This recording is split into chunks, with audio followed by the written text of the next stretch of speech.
लेकिन आपने क्या नोट किया कि वहां पे एक जो अहम मुद्दा था जो एल्विश ने उठाया था कि करणवीर मेहरा को सपोर्ट किया जा रहा है, मीडिया जो है वो करणवीर मेहरा को सपोर्ट कर रही है, तो वही तो हो गया, वो सच हो गया। खान जी ने बोला कि नहीं, वेल प्लेड, और ये खेला नहीं है, ये ऐसा ही है, ऐसा ही दिखाया है अपने आप को इसने शो में जैसा है। अगर ये ऐसा ही है और उसने अपने आप को ऐसा ही दिखाया और ये खेला नहीं है, ये पर्सनैलिटी का ही शो बोलते हैं, तो फिर पर्सनैलिटी के बेसिस पे रजत दलाल को बाहर निकालने वाले कौन होते हैं भाई? ऑडियंस कह रहे हैं, ऑडियंस के बेसिस पे निकाला है। अगर ऑडियंस के बेसिस पे जज करते ना शो को तो रजत दलाल जीतता, निकलते। बेसिकली ये जो सीजन था बिग बॉस सीजन 18, ये बिग बॉस सीजन 13 का ही रीमेक है। सीजन 13 में आसिम रियाज और सिद्धार्थ शुक्ला रिपीट कर दी इस बार, उसे ही जिताया जिसे जिताना चाहते थे। भाई साहब, इस बार का सीजन बिग बॉस का तो मच टॉक्ड अबाउट सीजन बन के रह गया है भैया। टू बी वेरी ऑनेस्ट, इस बार का जो सीजन है वो बिग बॉस की हिस्ट्री का सबसे ज्यादा टॉक्ड अबाउट सीजन है। बिग बॉस सीजन 13 था पहले, लेकिन अब 18 हो गया है। ऐसा कुछ हुआ है बिग बॉस के इस सीजन में कि जनता पागल हो रखी है। Hashtag boycott big boss trend चल रहा है। मतलब लोग कह रहे हैं कि बिग बॉस देखना बंद कर दो।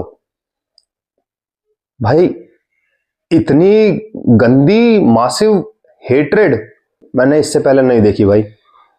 मेरा नाम है यतिन और आज आपको बताऊंगा बिग बॉस सीजन 18 से रजत दलाल को क्यों तीसरे नंबर पर निकाला गया और क्यों करणवीर मेहरा को ही जिताया गया।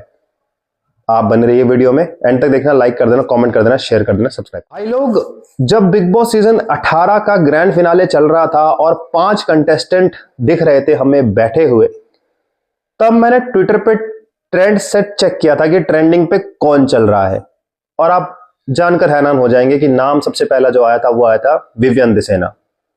उसके बाद आया था रजत दलाल का नाम, तीसरे नंबर पे था करणवीर मेहरा का नाम। और जैसे जैसे शो आगे बढ़ रहा था वैसे वैसे मैं चेक करते जा रहा था ऑनलाइन भी कि कौन है जो जीत के बहुत करीब है, तो नाम विवियन ही आया और रजत दलाल ही आया, लेकिन करणवीर मेहरा का नाम नहीं आया। और सडनली से सलमान खान ने जब अनाउंस किया कि भाई the winner is Karanveer Mehra, तो आई एम डैम श्योर कि मुझ जैसे काफी लोगों को गंदा ही धक्का लगा होगा भाई, गंदा ही शॉक लगा होगा। मतलब मेरे पास तो इवन दोस्तों के फोन तक आ गए थे भाई। विनर अनाउंसमेंट से बहुत पहले मेरे जो मीडिया कलीग्स हैं, मीडिया फ्रेंड्स हैं, उनके कॉल्स आ गए थे कि भाई विवियन जीत गया यार, विवियन जीत गया, रजत दलाल को तीसरे नंबर पर निकाल दिया, जो कि वाकई में हुआ भी कि रजत दलाल 3rd पोजीशन पे बाहर हो गए।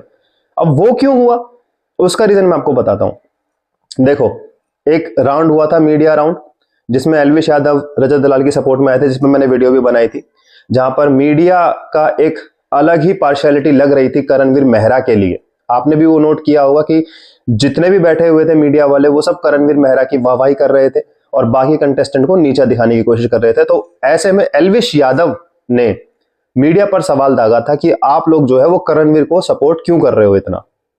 हुआ था ये, आपने अगर एपिसोड देखा होगा तो फिर वहां पे पेड फॉलोवर्स की बात, पेड पीआर की बात, और आपने मीटअप क्यों कराते हो, ये सब बहस खामखा छिड़ गई थी। लेकिन आपने क्या नोट किया कि वहां पे एक जो अहम मुद्दा था जो एल्विश ने उठाया था कि करणवीर मेहरा को सपोर्ट किया जा रहा है, मीडिया जो है वो करणवीर मेहरा को सपोर्ट कर रही है, तो वही तो हो गया, वो सच हो गया। ये एक्चुअल में सारा एक प्लान था भाई। करणवीर मेहरा को सपोर्ट किया जा रहा था शुरू से। बेसिकली ये जो सीजन था बिग बॉस सीजन 18, ये बिग बॉस सीजन 13 का ही रीमेक है। सीजन 13 में आसिम रियाज और सिद्धार्थ शुक्ला, इन दोनों के बीच में पहले दोस्ती थी, फिर बाद में ये दोनों एक दूसरे के कट्टर दुश्मन हो गए थे शो में। इन दोनों में लड़ाइयां होती थी, ये होता था वो होता था, फिर एंड में भी ये दोनों ही रहे टॉप 2, और बहुत ज्यादा प्रोबेबिलिटी थी कि आसिम रियाज ही जीतेंगे, क्योंकि हैशटैग ट्रेंडिंग आसिम रियाज का चल रहा था, लोग आसिम रियाज को सपोर्ट कर रहे थे, उनके एटीट्यूड को, उनकी बातों को। लेकिन जिताया किसे? जो कलर्स के शोज कर चुका है, जो कलर्स में सबसे नंबर 1 में आता है, सिद्धार्थ शुक्ला, जो कि अभी इस दुनिया में नहीं है खैर। तो वही चीज रिपीट कर दी इस बार, उसे ही जिताया जिसे जिताना चाहते थे। जब रजत दलाल को तीसरे नंबर पर निकाला तो सलमान खान जी ने बोला कि नहीं, वेल प्लेड, और ये खेला नहीं है, ये ऐसा ही है, ऐसा ही दिखाया है अपने आप को इसने शो में जैसा है। अगर ये ऐसा ही है और इसने अपने आप को ऐसा ही दिखाया और ये खेला नहीं है, ये पर्सनैलिटी का ही शो बोलते हैं, तो फिर पर्सनैलिटी के बेसिस पे रजत दलाल को बाहर निकालने वाले कौन होते हैं भाई? ऑडियंस कह रहे हैं, ऑडियंस के बेसिस पे निकाला है। अगर ऑडियंस के बेसिस पे जज करते ना शो को तो रजत दलाल जीतता, निकलता नहीं। चलिए, ये तो हो गई रजत दलाल वाली बात। अब मुझे एक बात समझ में नहीं आई, टॉप 2 में करणवीर मेहरा थे और विवियन डिसेना थे। हम सबको पता है कि विवियन डिसेना की फॉलोइंग कितनी है। विवियन डिसेना को मतलब फेमस है भाई, इतना कमाल का एक्टर है, लोग इतना फॉलो करते हैं विवियन डिसेना को। करणवीर मेहरा को भी करते होंगे, लेकिन मैं जनरली बोलूं तो करणवीर मेहरा का मैंने नाम इस शो से पहले सिर्फ रागिनी MMS 2 पे सुना था, उसके अलावा नहीं सुना था। तो विवियन डिसेना की भी फॉलोइंग रजत दलाल के बाद बहुत ज्यादा थी। तो अगर रजत दलाल नहीं तो कम से कम विवियन को तो जीतना चाहिए ही था भाई। करणवीर मेहरा मुझे लगता है कि ये एक फिक्स्ड मामला हो गया। और पेड PR वाली बात जो एल्विश ने उठाई थी ना भाई, वो वाकई में सच निकली।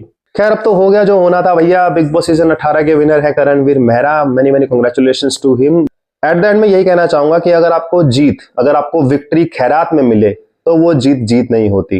रजत दलाल ने लोगों का दिल जीता है। अगर आप देखेंगे मेरे ही चैनल पे मैंने जब पब्लिक रिव्यू किया है बाहर जाके, तो सबने रजत दलाल का इनाम लिया है कि he is the most deserving contestant, और सेकंड नंबर पे विवियन थे। अब एक सीजन आपको याद होगा जिसमें नेजी और सना मकबूल थे टॉप 2, और आप खुद बताओ यार, पूरे उस सीजन में कौन ज्यादा दिखा था, नेजी या सना मकबूल? भाई नेजी दिखा था यार। और आज की डेट में फेमस कौन है, नेजी या सना मकबूल? भाई नेजी है यार फेमस। रील्स किसकी वायरल होती है? नेजी की होती हैं। गाना किसको मिल रहा है? नेजी को मिल रहा है। सना मकबूल तो कहीं खो गई भाई, उसे क्यों जिता दिया? किस बेस पे जीत गई वो? पूरे शो में आपका कोई इन्वॉल्वमेंट मुझे नहीं दिखा। उस हिसाब से तो उस सीजन का विनर होना चाहिए था रणवीर शोरी को या नेजी को, क्योंकि पूरे सीजन में वही दिखे थे यार। फिर भी समझ नहीं आता है किस बेस पे जिता देते हैं भाई, पता नहीं। Thank you so much for watching this video. अगर अच्छे लगे तो लाइक कर देना, कमेंट कर देना, शेयर कर देना और सब्सक्राइब कर देना हमारे channel that is HM digital reviews.